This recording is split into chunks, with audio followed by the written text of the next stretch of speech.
Para sa episode na to, samahan nyo ulit akong mag-trip shopping. So, let's go! Meron din ditong Nike ACG oh. Big fan po ako. Uy! Ano name mo, boss? Ano po? Arsen po. Nice one, si Bossing oh. Pamilyar ako dito kasi dati nangungulekta ako ng mga vintage hat. Boss, ano pangalan mo? Jerry po. Si Boss Jerry. Tapos meron din ditong Oakley oh. So, yung design niya, ayun. Meron lang siyang logo sa gilid. So ito yung ating pangatlong item, Nike ACG na sweater.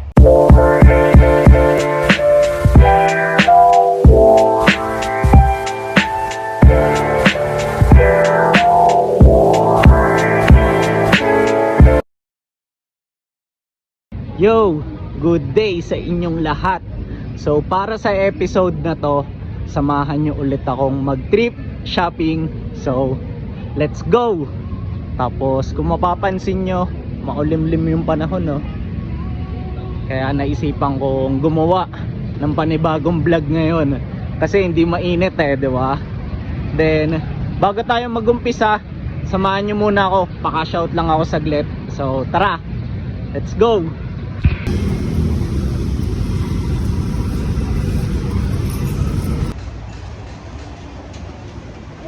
Madam, paka-shout po. Magkano nga ulit kapag 500? Sige, dito sa number na to, no?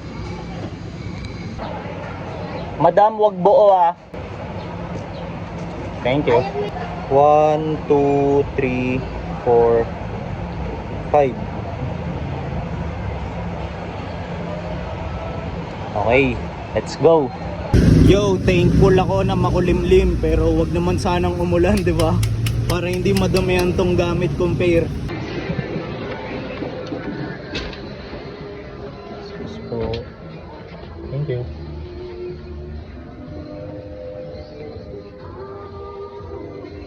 Yo, para sa unang item na ipapakita ko for this episode. So, check nyo to. Undefeated, collab sa Converse. Ayan o. Pogi no? Ayan o. Ganda ng silhouette. Meron din ditong gel Kayano 40 no. So para sa mga hindi pamilyar, A6 to. Tapos nagagandahan din ako sa silhouette nito. Kaso meron na siyang mga tama oh. Pero still pogi no. Tignan nyo, meron din ditong Timberland na boat shoes oh. Sobrang ganda ng kulay tsaka ng quality ng leather oh. Tapos yan, meron lang siyang simpleng logo dito sa part na to. Tapos walang ganong heel drags.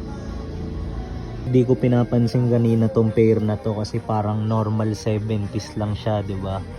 Pero collab pala. Meron din ditong Nike ACG oh. Pero although maganda yung condition niya and yung size, kaso wala naman siyang insole.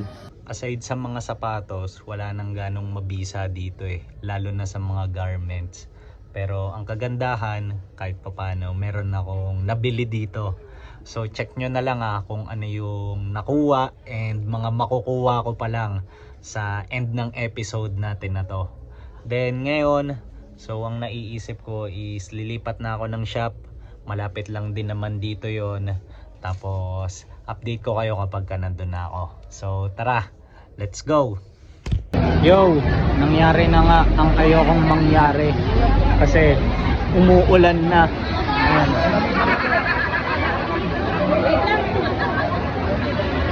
Grabe lakas. Big fan po ako. Uy, ano name mo, boss? Ano po? Arsen po. Nice one, si Bossing oh. Hello po. So, sakto gumagawa ako ng episode ngayon Saan papunta, boss? Ano po? Mag-uukay rin po. Nice Mag-uukay po na kayo doon. Sige, Sige po. good luck Thank you Okay, po. ingat. Ingat po. Kulit no? Meron pang viewer na nakakita sa akin. So sana mapanood mo to, boss, by the time na nirelease ko na to. Yo, tatangkihin ko na to kasi naiinip na ako lalong lumalakas parang nangaasar. Siguro napakalulupit na items yung makukuha ko mamaya, kaya dinidelay. Sabi nga, 'di ba? Bago ang blessing, meron munang testing. Yo, paunti-unti nakarating din ako dito sa isang shop. So, pipili na muna ako dito. Sakto, 'di ba? Makakapag-take time ako kasi nga, ayun, umuulan pa eh. Let's go.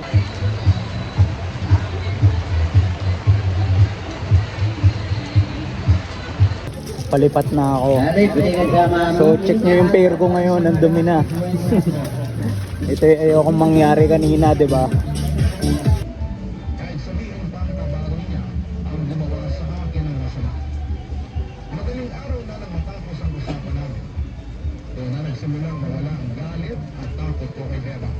Check nyo tong nakita akong jacket.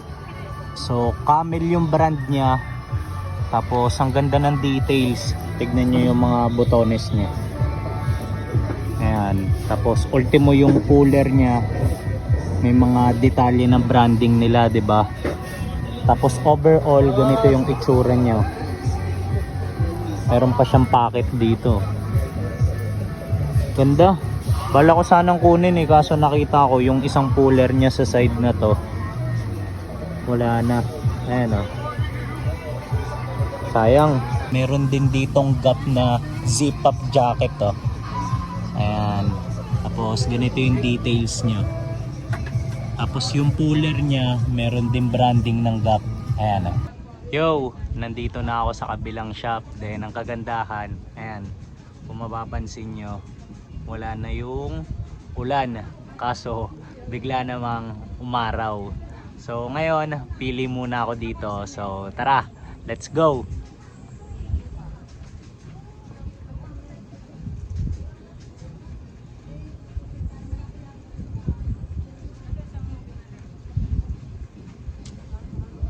Sa mga t-shirt, ito yung mga nakita kong mabisa oh. So una to, yung brand niya is ayan, Hobie. Hindi ako familiar sa kanya, pero ganito yung design niya. Ayan, may nakalagay siya na Surfboards California. So most likely surf brand to, 'di ba? Tapos pagdating sa likod, meron siyang design. Ayan oh. So kagaya dun sa harap, pero mas malaki lang yung print. Ayan. Tapos yung pangalawa naman, ito. So papakita ko lang siya kasi naalala ko nakapagpakita na rin ako ng ganitong shirt before sa isa sa mga ukay vlogs ko. Ayan, may design siya na I'm done Pibling. Sawa na siya sa mga tao, 'di ba? Kaya gusto niya na lang mamundok. Ayan, tapos ito naman, wala na siyang bucket. Ayan. Tapos itong pangatlo, ito yung design niya sa harap, isang malaking letter D. So Detroit Tigers to. Familiar ako dito kasi dati nangongolekta ako ng mga vintage hat. Ayan. Tapos ang ganda ng kulay oh. Actually pare-parehas nga sila ng kulay eh. Parang mga navy blue. Tapos ito, meron siyang back hit. Ito yung nakalagay oh. Motor City Casino Hotel. O, diba? Ayan. Tapos yung pang-apat naman, ito, nagandaan ako sa kanya. Tapos ganito yung tag nyo. Ayan. Unita. Then kung mapapansin nyo, naka single stitch siya dito sa leeg. Then sa lahat. Ayan o. Ultimo dito sa sleeve nya. And dito sa hem. So vintage shirt. Tapos nakulitan lang ako dito sa print niya sa harap. Ang ganda ng mga kulay na ginamit dun sa design, di ba? Ayan. May nakalagay na Saros Corporation. Ayan. So check natin, hindi ko pa natignan kung may back hit pa to eh. Ayun, meron pa nga. Grabe, mas maganda yung design niya sa likod para sa akin. Ayan oh. Grabe yung details, di ba? Ganda ng mga kulay na ginamit, lalo dito yung sa parang planet Earth, and ito parang Mars siguro to, di ba? Pit naman nito. Palipat na ako ng shop. dito sa bossing ko, Boss Jack. Dito sa shop nila Boss Jack, ito yung unang piece na na-appreciate ko. So random lang siya, pero check nyo, meron siyang hard tag, then may nakalagay na ayan, FDNY. So yung meaning pala niyan is ito, Fire Department, City of New York. So ang angas lang ng mga kulay ng print, di ba? Ayan o. Tsaka yung kulay din mismo ng shirt, ang ganda. Ito rin, ang ganda rin ng design neto. Ayan o. So may nakalagay na Authentic Outdoor Adventures, di ba? Angas no? Yo, habang pumipili ako dito, so may kumausap sa akin, viewer pala dito sa channel. So ito, si Bossing. Boss, ano pangalan mo? Eric po. Si Boss Jerry. Ang kulit na ito, pinagsama ata yung Stranger Things tsaka Game of Thrones. Yo, ang gagawin ko naman ngayon is hahanap muna ako ng makakainan kasi nagugutom na ako eh. Ito na ang ating magiging FT. So wala eh, natapon yung bawang eh, oh, tsaka yung chili garlic. So FT tayo, tinimplahan ko na to. Let's go. Magkano nga yung cucumber? May 25 din kasi. Cucumber juice. Back on track na ulit tayo. So let's go. Check nyo tong item na to. So cargo short siya. Ayan o. Tapos yung brand niya is hindi lang kita, pero Faded Glory. So na-appreciate ko lang siya kasi ang ganda ng color rate. Ayan o. Itim na itim pa. Tapos meron siyang cargo pockets magkabilaan. Ganda eh, no? So check natin yung likod. Plain lang talaga, walang kahit anong tiketa. Pogi. Tapos meron din ditong Oakley oh. So yung design niya, ayun, meron lang siyang logo sa gilid. Ayan oh. Tapos plain na yung buong design niya. Ayan oh.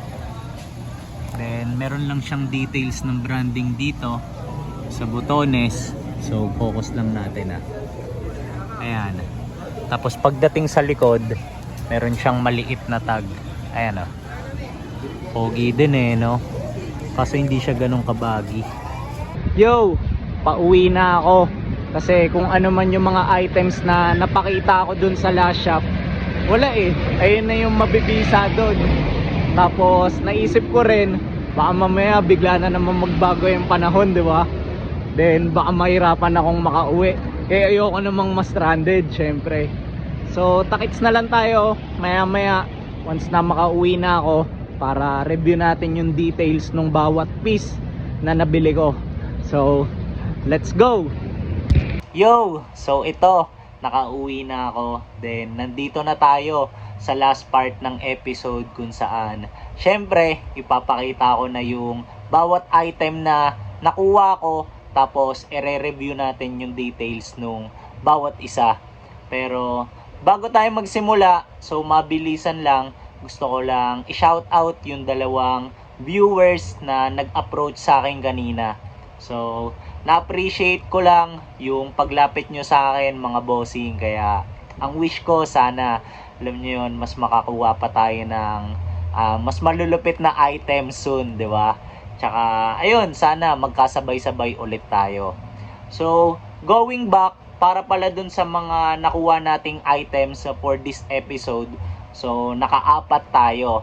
Then, hindi ko napapatagalin. So, start na natin. Let's go! So, para sa unang item, so, shorts to. Tapos, buklatin ko lang para makita nyo yung itsura. So, ganito siya kapag kabuo. Tapos, pagdating sa brand niya, actually, faded na yung tag niya eh, oh. Kaya hindi ko masasabi kung anong brand nito, 'di ba? Pero, kinuha ko to for multiple reasons. By the way, 50 pesos pala yung bili ko dito, tapos gagawin ko siyang PSG. So, gagamitin ko talaga siya. Tapos pagdating sa details niya, ito yung mga reasons kung bakit kinuha ko siya. So para kasi sa akin, masyado siyang functional tignan. So tignan nyo. Ayan, meron siyang pocket na meron pang mga ganitong details. So meron pang detalyadong puller. Tapos pagdating sa kabila, ito yung pinaka na-appreciate ko sa lahat ng details niya. Tignan nyo yung mga bulsa niya sa right side. Ayan o. So isa. Ayan. Tapos meron pang ayan, another compartments sa baba nung extra pocket. Ayan o. Diba? So ito, yung unang item natin, PSG na short na nakuha ko for 50 pesos. Tapos para naman sa ating second item, so ito hindi na pambaba. So pantaas na siya. Tapos ganito yung itsura niya once binuklat. Ayan. Polo shirt. So anong polo shirt to? So pakita ko lang muna yung tag. Ayan. RL. Diba? Hindi ko lang sure kung vintage na ba to. Tapos ito, nakuha ko rin to for 50 pesos. Then gagamitin ko rin siya. Gagawin kong PSG. Ayan. Tapos yung reasons kung bakit kinuha ko to. So nagandahan lang ako dito. Tignan nyo yung embroidered branding niya sa bandang chest part. Ayan o. Liit. Ang cute. Diba? Medyo lapit ko lang. Wala hindi na ganong ma-focus eh. Anyway, ayan. Tapos kapag kabuo, ganito ulit siya. Nagandahan lang din ako sa pattern niya. Para siyang mga pang 90s hip-hop na polo shirt, di ba? Ang pinaka nagustuhan ko pala dito, so tignan nyo yung botones niya, hindi yung usual na mga botones. Ayan, di ganyan yung botones niya. O, di ba? So ito, yung pangalawang item natin.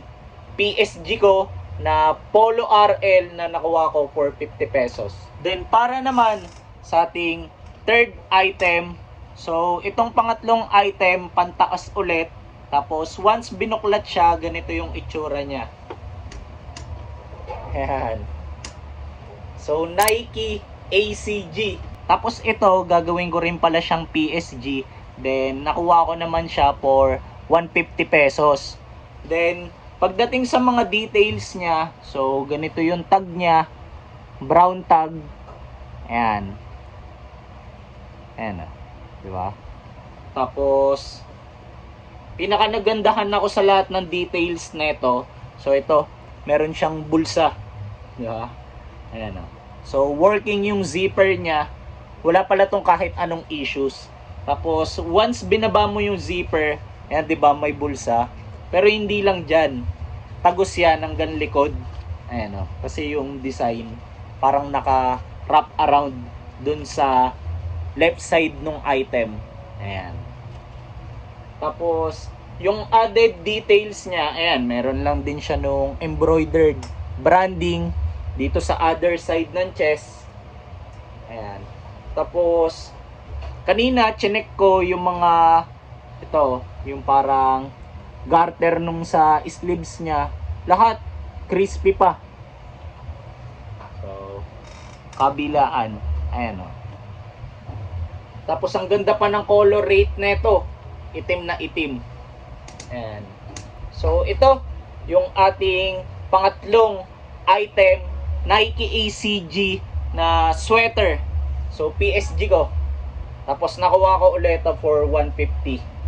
So para naman sa ating fourth item, so itong pang-apat na piece natin, hindi na to pambaba, hindi rin siya pantaas. So pair naman to.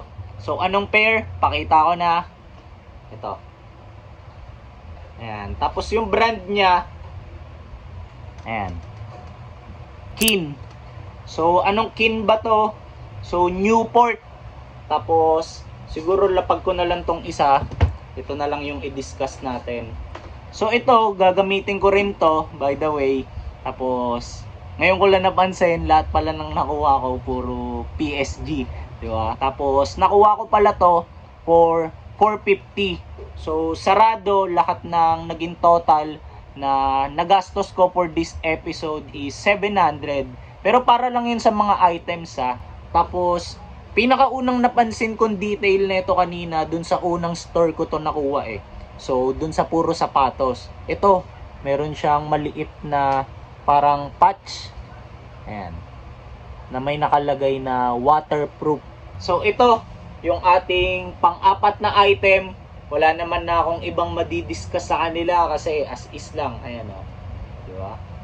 Okay ba? So, Kin na Newport.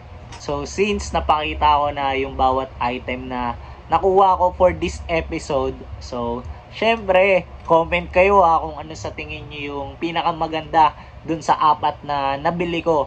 So, para kasi sa akin, personally, yung pinaka-trip ko sa lahat is yung Kin. Kaya ako nga siya hinuli. Tapos, looking forward din ako actually na magawan siya ng, alam nyo yun, episode na sana matesting ko siya na kasama yung mga kakro ko. Tapos, makapag-outdoor trip kami habang gamit ko siya, di ba? Tapos, since, ayun nga, napakita ko na lahat ng nabili kong pieces for this video.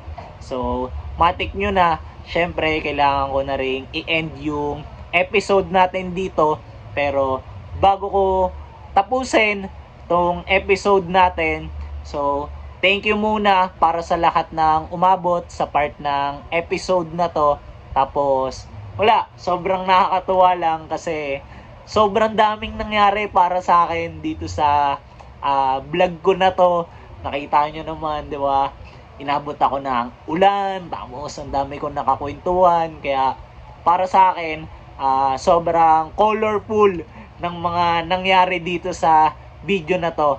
So, hindi ko napapatagalin. So, see you na lang sa mga next kong upload. Tapos, takits tayong lahat. If ever kung saan man tayo mga magpang-abot, di ba? Kagaya nila bossing kanina na, nga, lumapit sa akin. So, ulitin ko lang, see you sa mga next kong upload. Tapos, ingat kayong lahat. Let's go!